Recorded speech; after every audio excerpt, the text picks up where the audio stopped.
of division within the church. I'm Kevin Haggerty. This is Jim Howard. Say hello, Jim. Hello, Jim. This is kind of our real preview live stream to YouTube because we are in trouble on Facebook for the things we talk about. So, guys, if you're watching this, you got to subscribe. You got to ring the alert bell because we've got to get around the censorship algorithms on social media. So share this content, help get this I would say, logical, reasonable Christian message out there. Is that what you'd call it? Well, I would say that we're not out here trying to bash either side. We're just trying to somewhere find the truth in between, you know? Yeah, the truth is out there. It's in there somewhere. Yeah, so. It's just that every time we turn around, it's very confusing because there's so many different things said. But when you take the time to sit down, like what we just did the last 10 minutes, it took us 10 minutes to sit down and go out online and look at different things that we're finding out and figure it out ourselves. We look at it and kind of go, what the heck? Yeah, you know? yeah. I mean, we have a world that is falling apart, folks. There were so many different things that we could have talked about today. Number one, continuously pray for the country of Afghanistan and those that are over there. The families that are over here waiting for loved ones to come back. Let's continuously pray for them because it's mind-boggling what is happening over there right now. I do not understand it. I've been paying attention to it. I've been listening to it. And I'm hoping that maybe next week we might do a show on it to talk about it because there's a lot of things that have happened right now, and it is a very scary time. Now, how does it affect the church? How does Afghanistan, a half a world away, affect us? Trust me, we can talk about that at length about how that will affect us in the church over here. Now, one of the things that Kevin has had an issue with his church right now, and it goes along with what we're dealing with COVID. That seems to be the topic of conversation on a lot of, except for Afghanistan, COVID seems to be the second topic that people want to talk about. And it is, I think, what I find and what I think we're finding in the church is that we've allowed over the last year and a half we've allowed a spirit of division inside the church, including my church to some degree. So when in the beginning, the first 5 months, we didn't know anything about this. We closed our church a week before everybody else did, in fact, just to be sure. Once we began to get numbers and looked at things statistically, we reopened, right? We invested money in live streaming so people could live stream if they felt more comfortable. But I had people come to my church and say, if everyone's not wearing a mask, I'm not coming. Right. And then I've had people say, if anybody's wearing a mask, I'm not coming. Immediately, and I understand it's an earthly fear that goes along with a deadly virus, but the more we know, the less deadly this thing seems to be. And at what point do you allow secular pressures or even natural biological pressures like a virus divide the spirituality of a local church? So I think with that in mind, this makes for a very good topic. Well, and Kevin and I are going to say, a couple of things here that we want to make perfectly clear here. This is a serious virus. We're not taking anything away from it. No. And we have friends, both of us have friends who have died from this virus, and it's tragic. One of my good friends, I'd like to call him a good friend, who was a pastor over in Polk County who, 58 years old, passes away from this. This is very serious and very near and dear to me. But I in any situation, it's just like I've had friends of mine who have died from cancer. I just had one that was a really good captain friend of mine that helped me in my police career, and I found out that he had been fighting cancer for some time and had passed away from it. Really cut short of life. I had a running friend of mine that ended up having dementia. There's diseases out here left and right that are killing people. And the thing of it is we need to be smart about all of them. We talk about this, but to let it control us is where we fall short.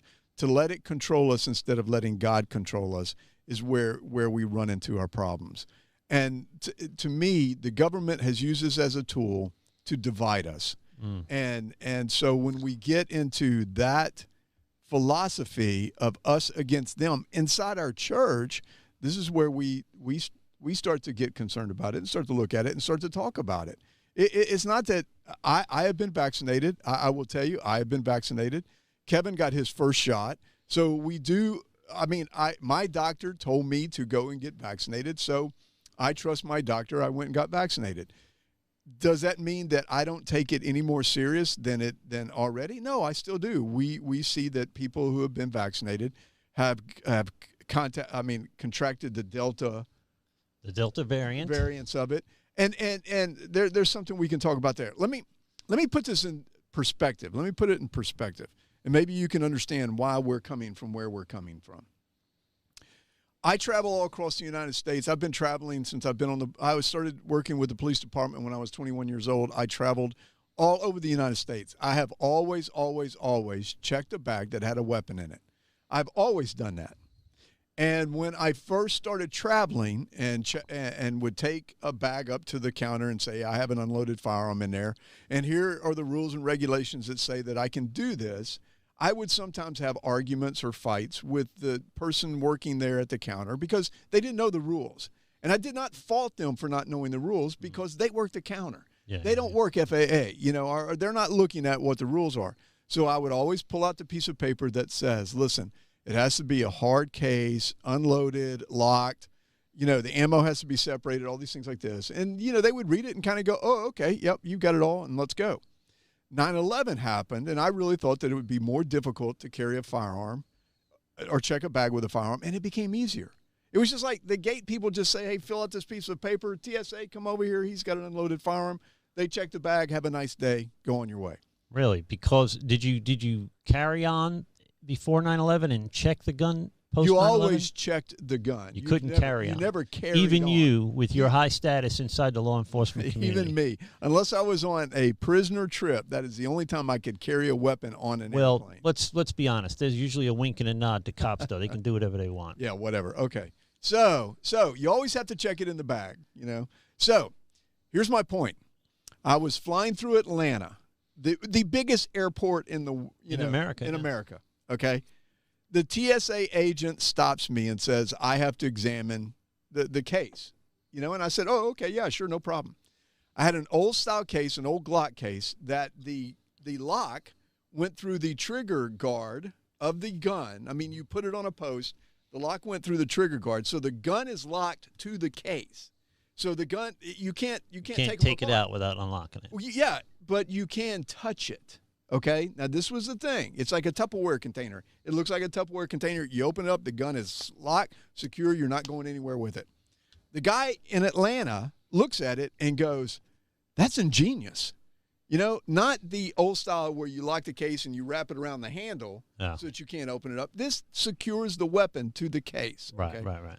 So he looks at it and goes, that is ingenious. He goes, man, I wish everybody would do that. I mean, that was he just kept going on and on. I wonder how common it is. Good. So fast forward now, a year later, maybe 9 months later, I'm in Milwaukee, okay, flying out, and I go up, take my bag there and say, I have an unloaded firearm there. And the woman says, can you open it up? And the suitcase, and I open it up, and she goes, I don't think that's going to work. And I go, what do you mean it's not going to work? She goes, you can open up that case. Yeah, you can, but the gun is still secure. Yeah, but I can touch the gun, so that's not going to work. So I'm like, okay. She says, but I'm not TSA. Let me call TSA over. So the TSA guy comes over. He goes, I don't think it's going to work either. I need to call my supervisor. So he calls his supervisor. His supervisor comes over and goes, it's not going to work. And I said, okay, I've listened to y'all. I've had enough. This flew through Atlanta, but you're not going to let it fly through Milwaukee. What is the difference? Tell me the difference between the two airports. If we don't have the same rules across the board, we have chaos. You work for TSA. They work for TSA.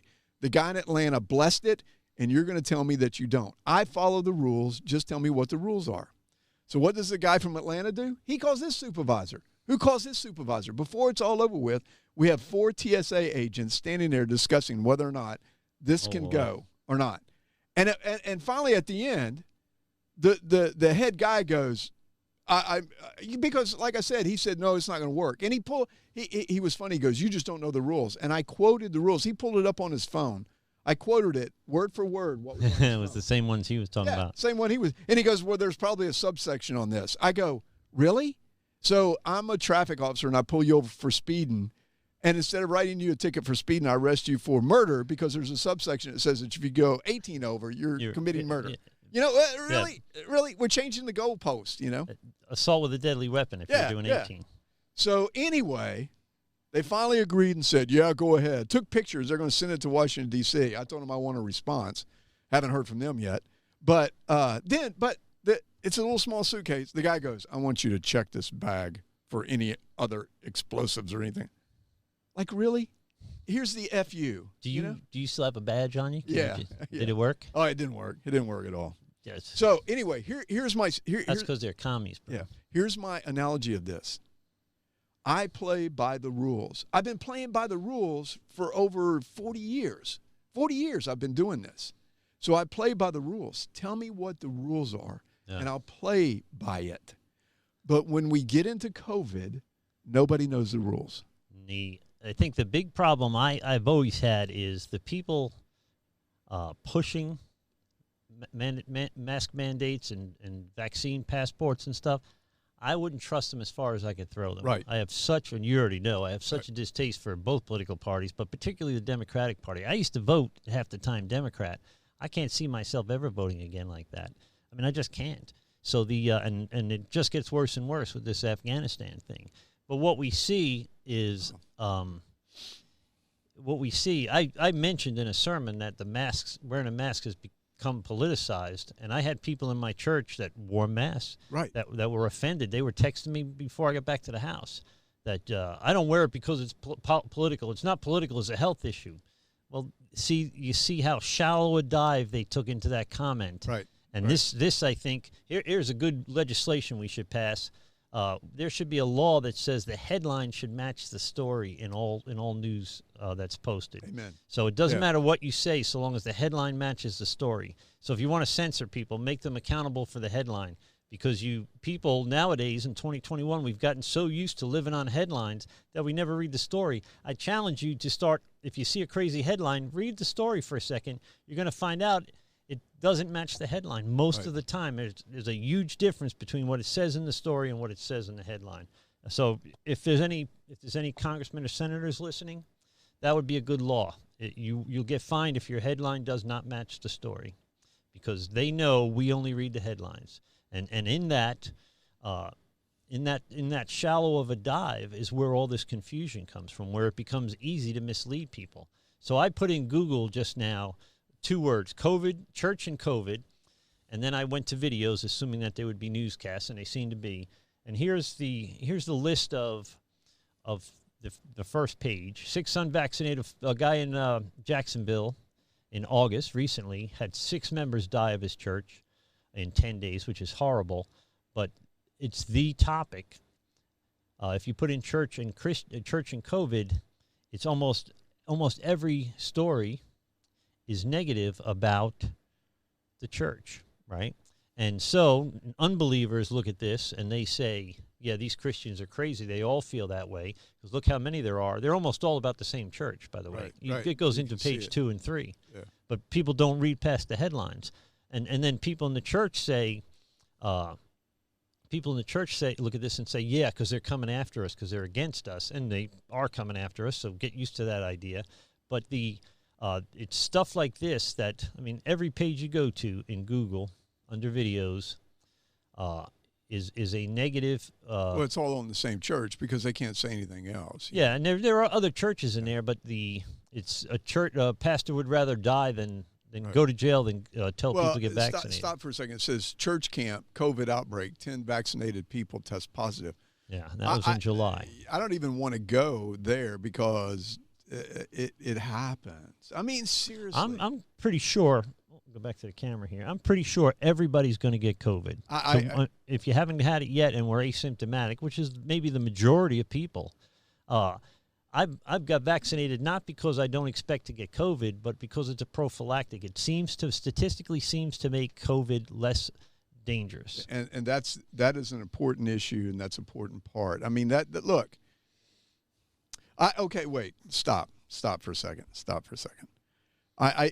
Because when we started talking about doing this, I started doing my research. COVID-19 deaths reported in the United States as of August 4th, 2021. That's 2 weeks ago by age, okay?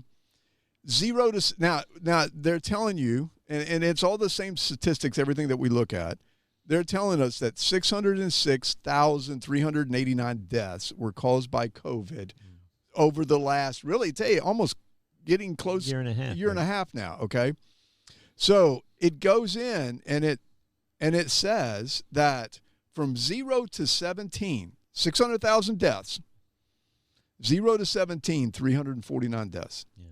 And they would make you think that there's a new outbreak in the children. They would make you think that. Now, I'm not saying that, look, 349 is 349 too many children that have died from COVID. Yeah. But I really there's so much hidden in the smoke. Well, I would want to know, I would want to know how many of the new outbreak, how many people are hospitalized. And I don't mean just going to the emergency room and being released, which is most of the people I know. I know. But that they were admitted into the hospital, how many ended up on respirators, and how many passed away, because that's really what we're fighting, right? I don't think we're going to successfully get rid of COVID ever. I think we're going to be dealing with COVID 10 years from now. Looking at Florida, they put out 21,669 new cases. 21,669 new cases, okay? We've had 7 deaths out of that. Yeah. So, but here, let me throw something else out here, because I'm not the smartest guy. I'll admit that. I'll admit that about you too. I picked it up from somebody else. Trust me, I picked it up from somebody.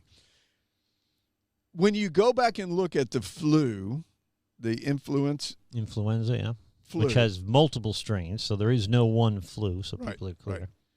Between 2018 and 2019, they estimated we had 60,000 deaths from it. 60,000 deaths. Mm-hmm.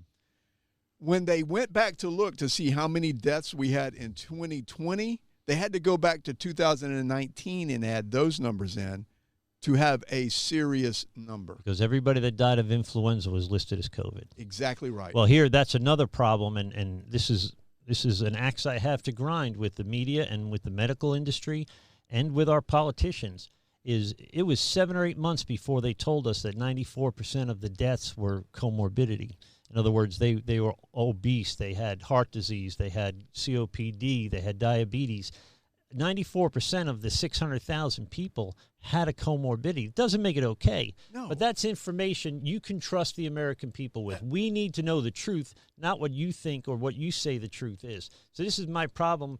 A lady at our last staff meeting, a lady says, and she's a nurse, almost a doctor, as high up in the nursing industry as you can go, and she said that her opinions are non-political. She trusts the science. But here's my problem. What if the science is political? Who's paying for this research? Who's funding the CDC and the World Health Organization, and even these individual projects at Johns Hopkins or anywhere else? If it is not political, then why does Facebook, all these other social outlets, block you if you speak anything against what the government, now listen to what I'm saying, the government is saying about COVID-19. Why is it that if you make it, this little YouTube thing that we're doing right here, if it were on Facebook, it would probably be marked and said there's false information here. What if we said false? We have said we both have gotten vaccinated. We both have got, you got your first one, I've got my 2. We both have said it's a deadly disease. There's no doubt in anybody's mind that it does not kill people. We both have said, be careful, be cautious, listen to what your doctor says. All these different things like that. We say these things, but yet in the back of our minds, we're having to fight the division that's going on in our country over this. There are people that are ready to fight. We've got people that I will not step door in your place anymore unless everybody is masked up or everybody is vaccinated. You have cities and states that are telling people they're going to start doing vaccine passports. There was a couple that got arrested for falsifying a COVID test document, saying that they had their COVID, not test, but they had their COVID vaccine. They were arrested for falsifying that document. So this is how crazy it's starting to get. You know, this is how, and it's tearing us apart. We have enough things to worry about tearing the church apart besides just something like this. Well, I'm trying to find it now, but I saw a Harvard professor. He's the head of Harvard Medical and all this stuff. He's as credentialed, or if not more so, than Anthony Fauci or anyone else. And he said that we as a nation, as the world probably, botched the handling of this outbreak. So we quarantined the healthy. We did this. We did that. Everything that the government wouldn't want you to say. This guy being completely credentialed to make these comments, banned from social media, banned from the news. So here's my question. If your argument is so good, if your argument for mask mandates and passports is so good, why do you need to censor the counter argument? Right. Why? So why can't you just make a reasonable Socratic argument for why your view is better than it? Why can't we hear the other side? And that's the kind of stuff that bothers me. That's the kind of stuff that look, I can't even find this guy on Google, by the way. He was all over YouTube last week. Well, and you know, when other people came out and said that there were other people that came out, and I'm looking for the article that I had that talked about how there were when we were building new mask capacity in record time, Fauci was flip-flopping on the use of masks. And when Fauci was telling the White House Corona Task Force that there was only small evidence in support of hydrochloroquine to fight the virus, other studies had showed that it had a 50% reduction in the mortality rate when the medicine was used. And when that lady from Africa came out and said it, they marginalized her. They even vilified her. They did. And cut her up. Now, if a Republican had talked about an African doctor that way, their motive would have been clearly laid out in every news channel. As racial and you know. That she's sexist, a female, racist. And it's because she believed in, her religion believed in like spiritual stuff. She wasn't Christian. So they picked apart the stuff she believes. They picked apart her credentialing. But why not have the whole conversation? Why is it so important that we only have half the conversation? That's the type of stuff that And I'm not anti-mask or anti-vax, by the way. If you want to wear a mask, wear a mask. Yeah. I'm not going to We've only ever quarantined the sick in this country. We didn't quarantine the healthy for measles. We didn't do it for polio, and yet we're doing it for COVID. Now, this Delta variant apparently is much more contagious. It does seem to affect younger people more, what is the mortality rate? Because it's low. We can't shut down the entire world over this. We can't just the effects of quarantining ourselves again. Being a guy that works in the recovery community has been disastrous. You brought that up, and mental health issues and suicides and domestic violence. I mean, it's a disaster. I saw a sociologist saying that it wasn't that important for kids to have face-to-face contact with other kids. I don't want him to go to Mike. I mean, how creepy do you have to be to say that it's good to have kids interact through electronic media, that they don't need to be face-to-face with their peers. That is just getting creepy. So we're coming up on the halfway point already, but so if we look at it and we as a church have to pick through this information, and unfortunately, and it's not our fault, we have to qualify every bit of information that we read. So if it comes from a medical source, the CDC, does that mean it's not politicized? If it comes from Johns Hopkins, does that mean it's not politicized? Because if the government is funding this research, it is very much politicized. So, unfortunately, we as a church and church leaders have to sit down and really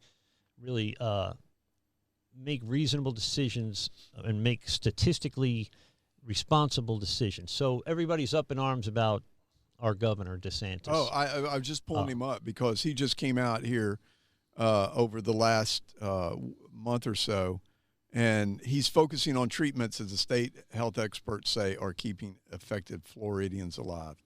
You know, we hear a lot about non-pharmaceutical interventions, whether it's restrictions or mask or all this. We really don't hear as much, at least publicly, about if you do get infected, what are your options, you know? And these, I don't know how to say it, monoclonals have a really good track record. You know, he's talking about the same stuff, like the cocktail that Regeneron and Eli Lilly, President Trump took. You know, these helped him out. So why are we not using these? Why are we not talking about these? Why are we not putting them out on the market? Let's be realistic about it. Let's just, you know, some of these things right here could be over the counter. Mm. You know, I mean, the oxy, whatever it is, I can't even say. I'm sorry, I'm not a doctor. But some of these things that have been around for years, like over in Africa, they use it for malaria. It's like you can buy it, you know. Yeah. Why not? Why not? If we don't know how effective, back then we didn't even have a vaccine, but if we don't know how effective the vaccine is, unless it's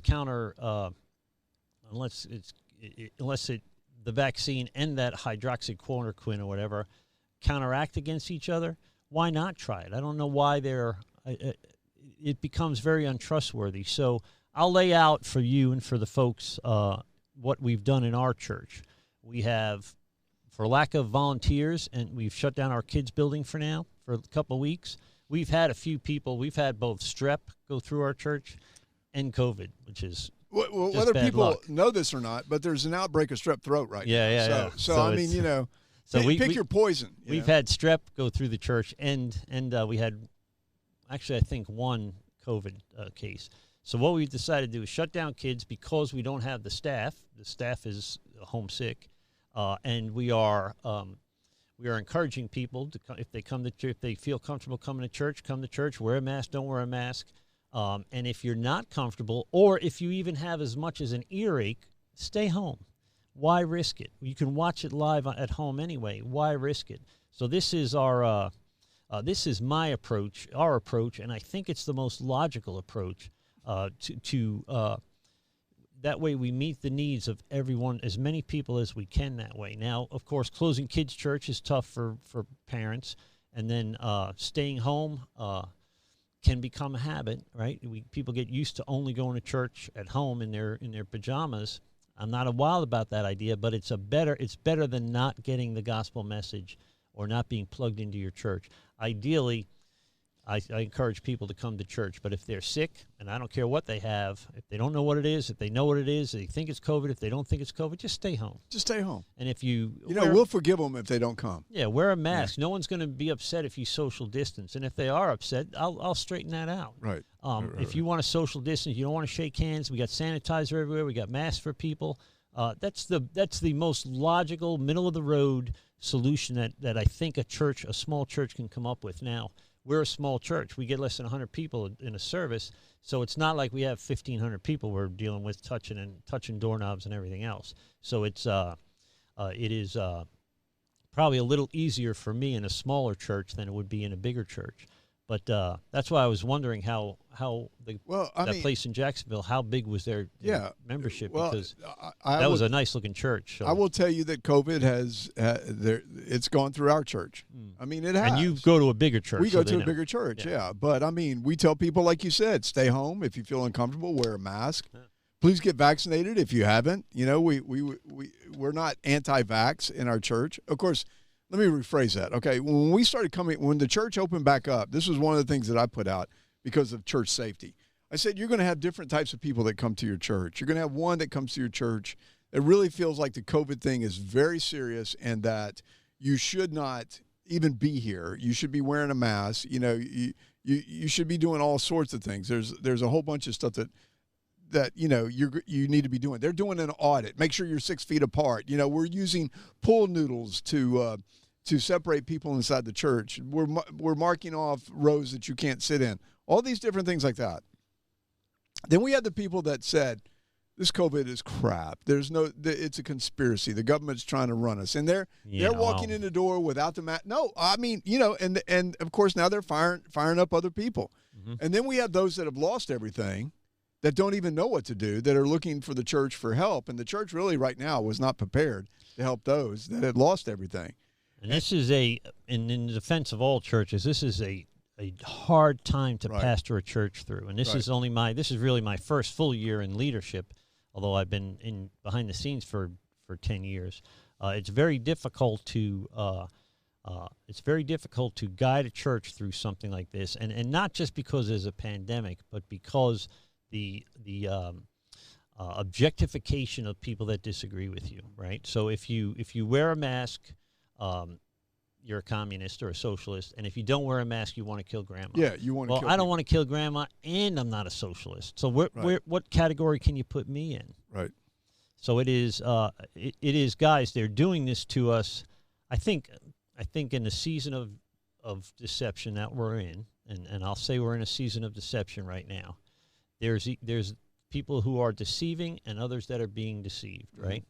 Now, so the people that are deceiving have an intentionality behind it, a malice behind it.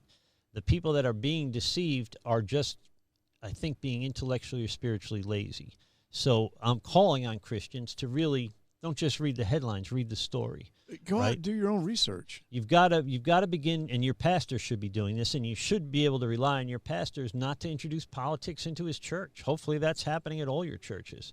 There is a very real pandemic out there, and it's not as deadly as the next one might be, or have as they've been in the past. But that doesn't mean that we don't respect it and don't make our decisions based on it. Christians are called to live fearlessly. We're not called to live foolishly. Right. So we do have to jumping out of an airplane is fearless, right? Jumping out of an airplane without a parachute is foolish. Right. So, well, I don't know. I would say both of them are foolish. Yeah, I wouldn't do either of them. Yeah, I'm not. Nope. But it doesn't mean that you don't love the Lord or trust the Lord because you get a vaccination or you wear a mask. And don't let people confuse you like that from the right and from the left. Don't let them think that if you don't wear a mask, you're killing grandma, that you don't love the people around you. I want to go back. The narrative is super unhealthy. I want to go back and say, please go out and do your own research. It's not something that we're trying to push over on you. Here is one of the web pages that we went to that this is current, and it's saying, Florida has 21,669 new cases in one day. But they break it down by county. Oh, interesting. So Miami-Dade, you know how many they had? Most of them. No, 0. That's what they say right here. Broward County, 0. Hillsborough County, 0. Interesting. Those are the counties that get hit hardest in the first wave. So I'm like looking at this going, what the heck is going on here? So what counties are getting hit hard now? It didn't go on. It just gave us like the top 5 populated. Let's see, 1, 2, 3, 4, 5, 6, 7 top 7 populated counties. And so, is this true or not? I mean, I don't know. But it's a website that, like I said, you have to dig. You have to go in and dig. You have to read this stuff or you're going to walk around listening to the headlines. Who are you listening to? Yeah. Who are you listening to? I have friends, and I would say both extremes, right? So I got a lot of friends that watch my evening podcast, God Logic Project, and then report me to YouTube and Facebook and get me shut down. And then I've got friends that send me some of the most conspiratorial foil hat text messages all day. But you take it with a grain of salt. Do I open them up and think, man, this got to be true? Because it's somebody I know sent it? I mean, no. I mean, I've got to consider the source. And if the source is CNN or I can't think of a really extreme right-wing one, but or MSNBC, then I've got to realize they have an agenda. It's not like I'm wondering if they have an agenda. They absolutely have an agenda behind it. Here's the headlines. This was from a Florida webpage that I was looking at the COVID amounts. This is a Florida webpage, and it has WFLA. This is one of our locals. Florida couple arrested in Hawaii for using fake vaccination cards. Tampa Bay Times, the worsening COVID picture in Florida. You know? WTSP, Polk County deputy hospitalized on ventilator battling COVID. I mean, Florida rolls out at least 15 state-run COVID-19 treatment clinics. I'm not really for sure if they mean the new stuff and amid new surges, Florida skeptics reconsider vaccines. I know that a lot of the country is hoping Florida gets hit harder than everybody else because of DeSantis's decisions, which so far still seem to be pretty sound. Now, will those decisions change with the Delta variant? If they require change, then I hope he changes them. I don't need a governor that just sticks to his guns blindly. And it seems I like DeSantis because he after 5 or 6 months he sat down and looked at the numbers and said we can now begin to do this and we can begin to do that. Right. You would think, by the way, we have 21 million people in Florida, and most of the old folks in the country live in Florida, right, or a lot of them. And our numbers are no worse than anybody else's for the wear and tear, and better than some that have been locked down. I mean, we didn't send old people to nursing homes, sick people to nursing homes, which was probably a good idea not to do that. But we've got to be, guys. You've got to be able to sit down and logically recognize the season of deception that we're in, and that does not mean that everybody has to be deceived. And if you're wondering, if you have questions, turn to God's Word. Open up your Bibles. Be prayerful in studying your Bible, and you'll get some peace from this. I had almost zero fear of COVID the whole time. Maybe not so much in the beginning when we didn't know. I was glued to the TV. Now, do I want my kids to get sick? Do I want me to get sick? Of course not. The reason I got vaccinated partially is because if I do get COVID, I don't want to be so bad that my son, who's already lost one parent, doesn't lose another parent, right? It's fair enough. I think the risk behind the vaccine is nothing compared to the risk behind the COVID, right?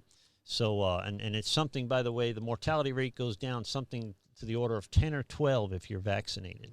So, by the way, it's not a vaccine. Let's be honest. It's a prophylactic. It helps you. It helps you not get so sick, but I don't think it qualifies as a vaccine. Well, if you can still get the disease and pass it around when you're vaccinated, it's not a vaccine. I question a person that looks at it and says, oh, this is the end-all to be-all to end-all. Yeah, I question that because here's the reason why I question it. Every flu season, you go to your doctor's office, and the doctor says, do you want the vaccine? I never get it. And you go, not really, because is it going to guarantee that I won't catch the flu? And he's going to look right at you, if he's a good doctor, and say, no, it's not, because we don't know what the variant's going to be. And you know how many times I've gotten the flu in my life? I think only once. Yeah, well, I used to get it, and then I would get the vaccine, and it seemed like I got it worse. Yeah, and I should say, by the way, I thought I had the flu several times before I actually got the flu. And the flu is horrible. Yeah. I mean, I could barely stand up. So maybe I had mild versions of the flu before, but as far as I'm concerned, I've had the flu once in my life, and it wrecked me. It wrecked me for 4 or 5 days. Those times that I had the flu, I was down. I mean, it wasn't like I was able to function. I mean, I was on the floor. Yeah, I was also in my 30s, so it was probably well, particularly healthy.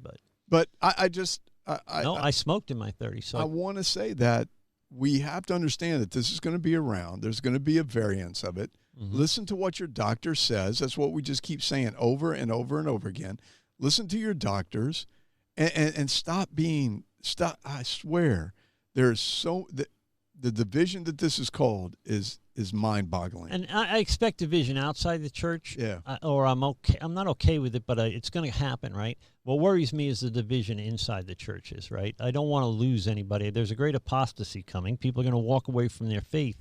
This is the kind of thing that would lead them to do it. And when a Christian pastor stands at the podium and says that it's all a scam and it's all a conspiracy theory, you're jeopardizing the health and potentially the life of the people that go to your church. If you have that pastor, go to a different church.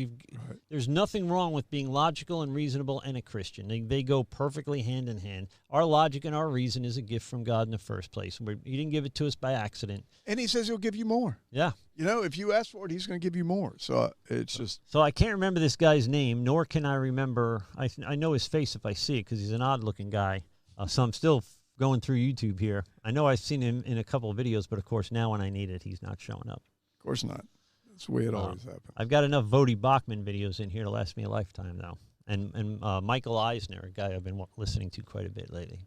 So, Isaiah 40, 28 through 31 says, do you not know?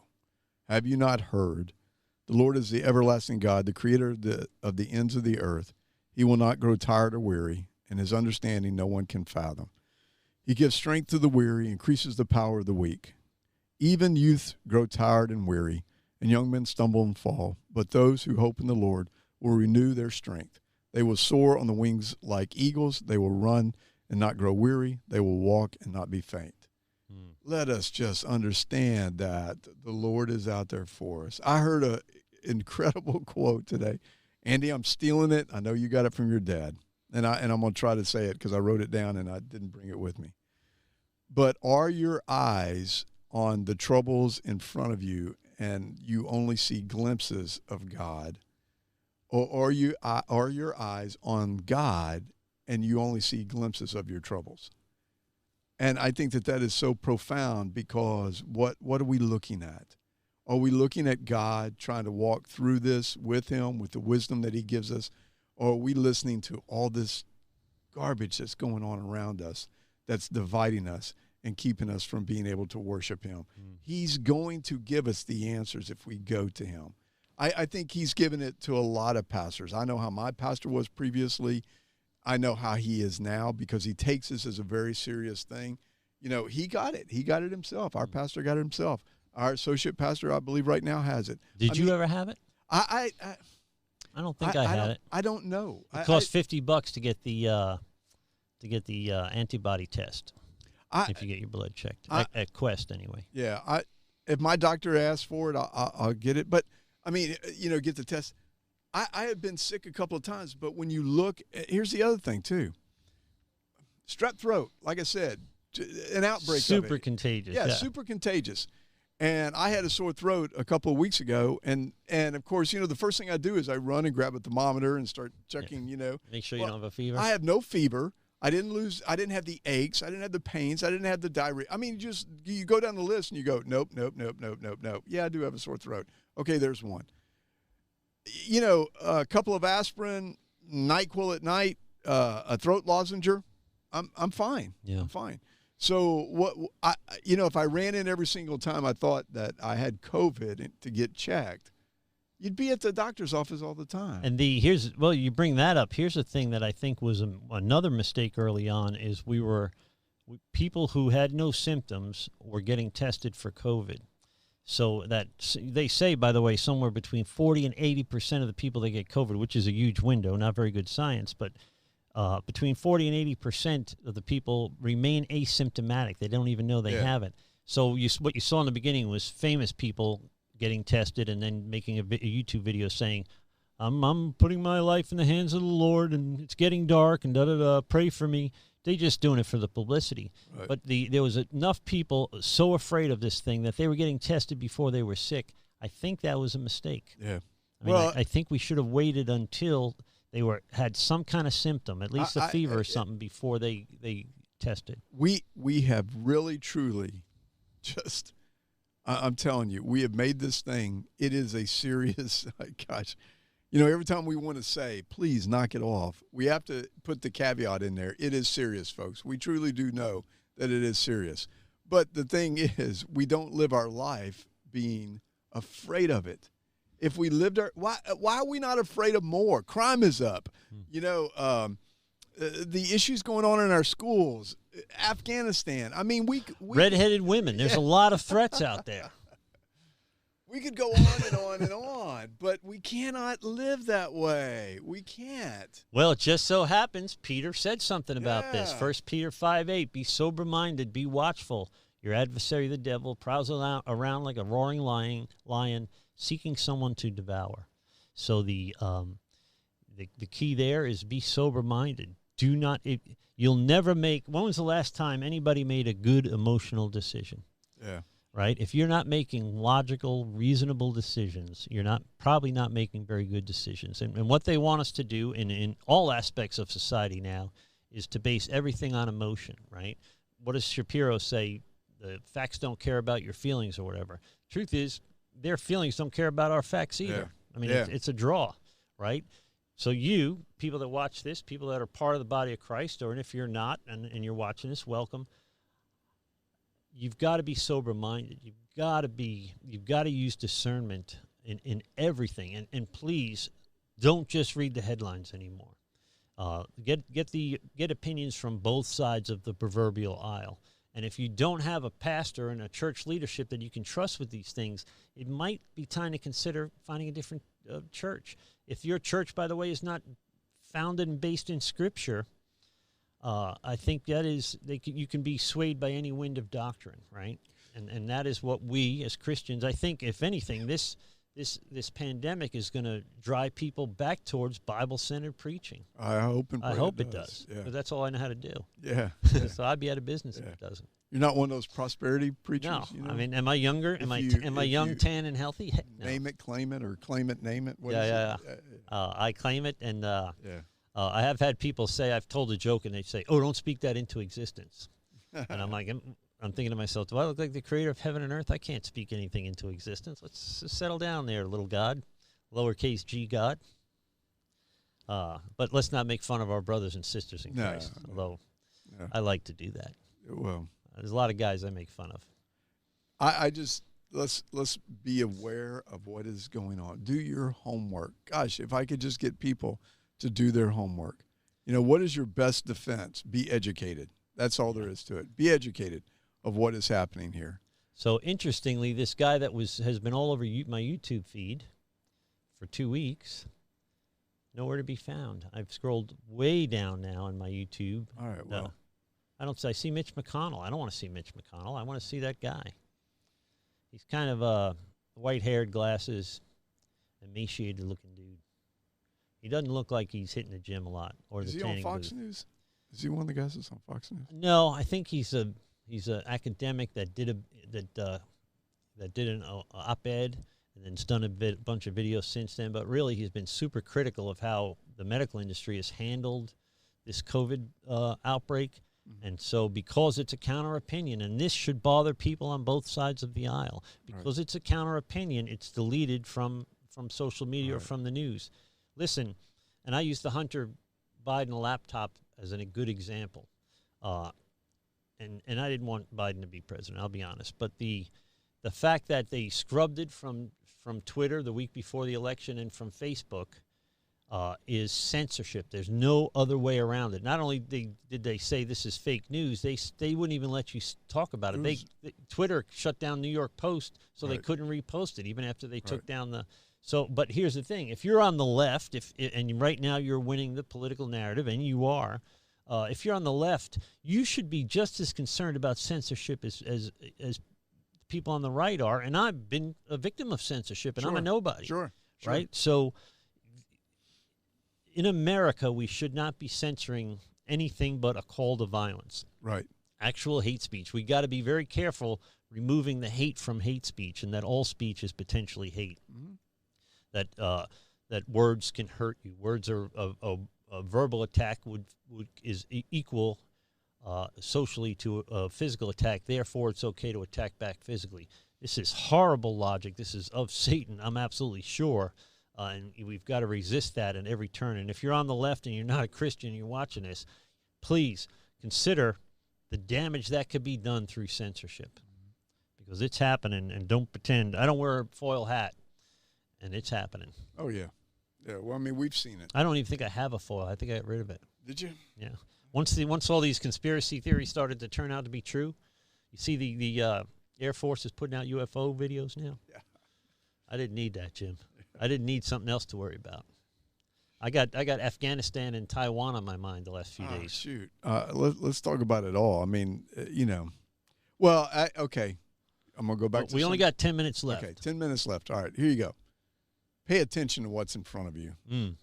You know, there was a movie out many years ago called Wag the Dog. Yeah, I love that movie. Willie Nelson was in it. It's my favorite guy. I don't remember that, but I do remember that it was about the political issue, a scandal that was going to happen. Creating the issue to divert from the real issue. From it. All right. So if we want to be serious, the government right now is so deceptive that they want to create issue after issue so that they don't have to talk about this one over here, and they don't have to talk about this one over here. There's people that think that that's why Biden screwed up so badly pulling out of Afghanistan, because it would take the attention off something else, perhaps. Well, take the attention off the southern border and the COVID probably outbreak coming from the southern border. And that's another thing that makes me doubt these people. Barack Antoinette throws a 700-person birthday party, lasted 2 days. I stole that name from someone else. I don't remember who. But and that's not a super spreader event. Something like 48 people on Martha's Vineyard have gotten COVID.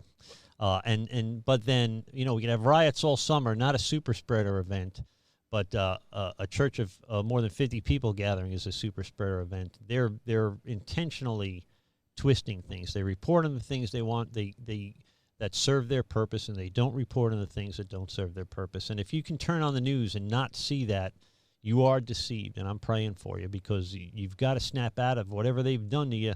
You got to snap out of it. Perhaps your brain needed a good washing in the first place, but you're brainwashed. Well, I think we're going to see mental health increase so much. Oh yeah, that this is going to be the next topic that we're talking about, because that's what the next topic I'm talking about at churches right now is mental health in the church, because we just continue to see the things happening. Well, we're finishing up a series on the end times, which is, nobody ever wants to preach on that. Well, I don't mind talking about it and having discourse about it, but to get up and preach about it, I want people to leave church feeling warm and fuzzy too, you know. But we're wrapping it up now. But if hard topics, like prophetic topics, are 27% of the Bible, I mean, it should be about 27% of your sermons. I mean, if you're preaching the Bible. Well, so when is the end time? I don't know. I think a week from Thursday. I've done the math. No, I don't know, but I can tell you that I've always kicked that theological can down the road, but I think we're in a season of deception that Scripture's warned us about, that there'll be those who are deceived or being deceiving or being deceived. I think that's happening. Gosh. It is not a good time. Now we see things ramping up around Israel. I watch Israeli news all the time. We've got China saying that if there's 30,000 troops in Taiwan, American troops in Taiwan, they're going to go in and kill them all. And I think it's only like 6,000 or something. But they are. Why would they not take their chances now, seeing how jacked up America is across the board? Not just because we have an incoherent president, but socially we're divided in half. If we break out in a civil war, I'll guarantee you the rest of the world will break out in imperialism or attack us. Sure. I can see the attack against us real easy. So this guy has been, it seems, officially scrubbed from YouTube. Right. You're distracting me. Quit. Yeah. Quit. Now I'm making me dizzy. Yeah. So all right. So we're at the 53-minute mark. We'll wrap it up here now. 53 minutes, man. It goes quick, doesn't it? It goes by so fast. Well, I am hoping this is live. I really am, because it's fun being back live again. I'm hoping that people are watching this live. Is there any way we can tell? Yeah, there's people watching. I don't know who they are if they don't comment, but there's people watching on YouTube right now. So hopefully that's exciting. You know. Hopefully they are. Like it, subscribe, please. Yeah, we got to get around the algorithm. Yeah. How many people do we need? We need 100 so we can have the custom URL. All right, come on. 100 subscribers is going to be pretty important. Come on. Kevin and I both know at least 50 people apiece. Come on. Yeah. I've got 980 friends on Facebook, and I don't even know half of them. So. I'm going to put it up on my other YouTube channel, which has subscribers, and see if I can get them to subscribe to this. Hey, let's keep this going. I mean, it's nice to be able to stream live. It is. I've never been a big fan of Facebook, so it's good. I feel like it's a homecoming to be back on YouTube. Yeah. So, guys. Well, in your face, Facebook. You said it nicer than I would say it. That'll probably get us another 60 days. But, but we have figured out how to get stuff out there. So, folks, please go to Facebook, go to YouTube now.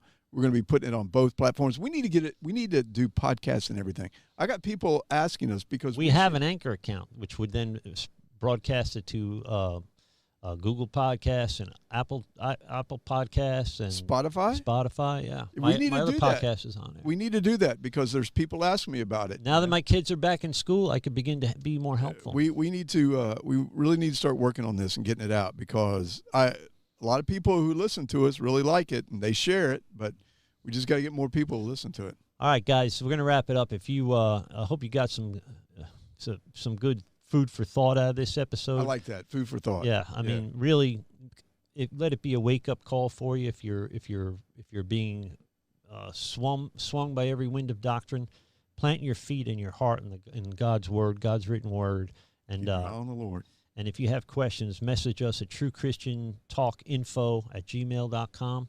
If you just need prayer, do that. You want to be on the show, we can Zoom you in, or you can be here in the studio. We got 2 more spots in the studio that we don't use. I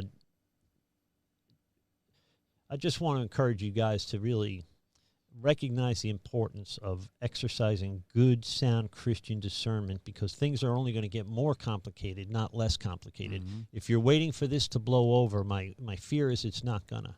So I think COVID is going to be every bit a part of our lives for the foreseeable future. Yeah. As the flu is. So that's it. If there's anything we do for you, message us at truechristiantalkinfo@gmail.com, and you just need prayer, you want to be on the show, got a cool topic you want to talk about, whatever it is, we'll be glad to do it. And that's it. We love you. Jim, anything to say to the folks? Just God bless you, and just keep your eyes on God. I mean, if it comes to the point to where you're just overworked with all this or overwhelmed with all this that's going on out there, turn off the television. Yeah. Contact us. Reach out to us. We'd love to talk to you, Reach out to your church. Reach out to pastors that are of the word. There's plenty of them out there. You're out there. I know so many of them that truly love Christ and are not going to lead you the wrong way. And, you talked about Vody Bachman. Gosh, go listen to that guy. He'll fire you up. He'll get you in love with the Lord again. I mean, he really does say it the right way. But he's a good dude. We're here for And my buddy Al Mohler. Yeah. I like listening to Al Mohler, too. Yep. All right, guys. God bless. We'll see you next week live here on YouTube, I assume. We'll upload this to Facebook eventually. Yep. I tried sharing it. We'll see if it works, because I'm the one that's on the blacklist. But let's see if it works. Let's see if it works. It's only a matter of time before we get shadow banned on YouTube like I am on the other channel. There's too many other people. Be careful of the things you say, bro. Well, they got me, and I'm fairly small fish on YouTube. So anyway, spread the word to everybody. Get it out there. This will be up permanently on YouTube. It'll eventually be up on Facebook as well, once I'm allowed to do that again, or if we can squeeze it up there somehow. Send it to me. I'll send it to you, buddy. God bless, and we'll talk to you next week. Bye.